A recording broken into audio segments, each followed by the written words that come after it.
வணக்கம். இன்னைக்கு நம்ம பார்க்க போறது வரலாற்றிலேயே பதிவான ரொம்ப சக்தி வாய்ந்த புயல்கள்ல ஒன்னான சூப்பர் டைஃபூன் ரகாசாவோட கதையை தான். அது எப்படி உருவாச்சு, அது விட்டுட்டு போன தடம் என்ன, இந்த பிரம்மாண்டமான புயல்ல இருந்து நம்ம கத்துக்க வேண்டிய பாடங்கள் என்னென்னு விரிவா பார்க்கலாம் வாங்க. ரக்காசாங்கிறது ஒரு சாதாரண புயல் கிடையாது. 2025ல உருவான புயல்கள்லயே இதுதான் ரொம்ப சக்தி வாய்ந்தது, பயங்கரமான பேரழிவை உண்டாக்கக்கூடியதுன்னு பார்க்கப்பட்டுச்சு. அதோட உண்மையான தீவிரத்தை நாம முதல்ல புரிஞ்சுக்கிறது ரொம்ப அவசியம். ஒரு புயல நாம எப்படி அடையாளம் கண்டுக்கிறோம்? அதோட பேர்ல தானே. ஆனா ரஹாசாவோட கதை இதுல கொஞ்சம் வித்தியாசமானது. ஏன்னா அதுக்கு ஒண்ணுக்கு மேல பேர் இருந்துச்சு. ஆமா, பிலிப்பைன்ஸ்ல மக்கள் அதை நாண்டோ அப்படிங்கிற உள்ளூர் பேர்ல தான் கூப்பிட்டாங்க. யோசிச்சு பாருங்க, ஒரு புயலுக்கு இப்படி பல பேர் இருக்குன்னா அது எவ்வளோ பெரிய நிலப்பரப்பை கடந்து போயிருக்கும், எத்தனை விதமான சமூகங்களை தாக்கி இருக்கும்னு. இதுவே அதோட தாக்கத்துக்கு ஒரு பெரிய அடையாளம். சரி, அப்போ இந்த புயல் எந்த அளவுக்கு சக்தி வாய்ந்தது, அதோட உண்மையான வீரியத்தை புரிஞ்சுக்க வானிலை ஆய்வாளர்கள் அதை எப்படி வகைப்படுத்தியிருக்காங்கன்னு இப்ப பார்க்கலாம். ரகாசாவோட சக்தி எந்த அளவுக்கு இருந்துச்சுன்னா, வானிலை ஆய்வாளர்களால அதை ஒரு கேட்டகரியில அடக்கவே முடியல. அது அதிதீவிர புயல்னு சொல்லப்படுது, சூப்பர் டைஃபூன்னு சொல்லப்படுது. அதாவது 2 உச்சகட்ட வகைப்பாடுகளுக்குமே அது தகுதியானது. இது ரொம்ப ரொம்ப அரிதான ஒரு விஷயம்.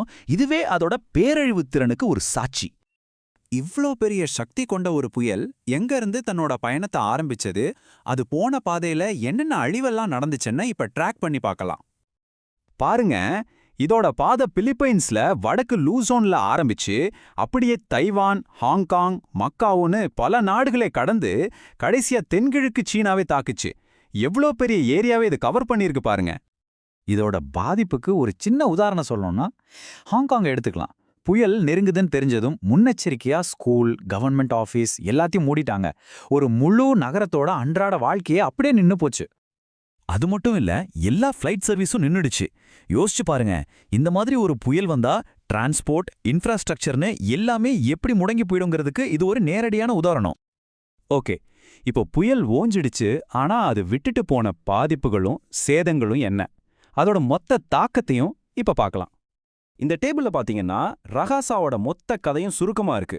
அதோட பேரு, அது எவ்வளோ தீவிரமா இருந்துச்சு, எந்தெந்த இடங்களுக்கு போச்சு, என்னென்ன சேதங்களை ஏற்படுத்துச்சுன்னு எல்லாம் இருக்கு. ஆனா வெறும் நம்பர்ஸையும் பண நஷ்டத்தையும் தாண்டி சில உயிரிழப்புகளும் நடந்துச்சு. அதுதான் இதுல ரொம்பவும் வருத்தமான விஷயம்.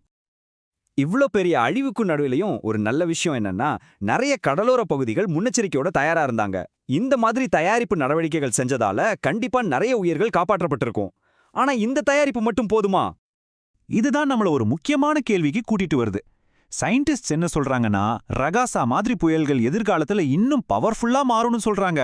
அப்போ அடுத்ததா வரப்போற ஒரு சூப்பர் டைஃபூனை சந்திக்க நீங்களும் நானும் நம்ம சமூகமும் எப்படி தயாராக போறோம்?